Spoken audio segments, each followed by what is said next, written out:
Tibialis raises are all the rage right now, with good reason. We want to have strength in the front of our shins. We don't want to neglect it. Really, it's about building ankle mobility here, not just focusing on the tibialis anterior, but the ankle. To set up for this, you're like, wait, how's his ankle moving? You actually want to put, if you can come in close here, you actually want to put your foot so that the heel's on the back and the ball of the foot is on the front. So I'm not putting my heel in there, it's on top of it. Then I'm placing that over the top of my foot and strapping in.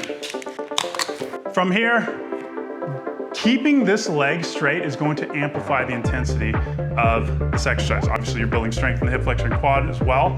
Then taking it through full, this is called dorsiflexion, plantar flexion. Getting a nice point so my calves are engaged. Dorsiflexing as much as possible. If you want to assist it a little bit, I've got to pull on my toe, boom, let go, release all the way down to a point. Repeat. Do the same thing on either side. Make sure that you're working with the weak side first and then doing the strong side so you can keep things nice and equal.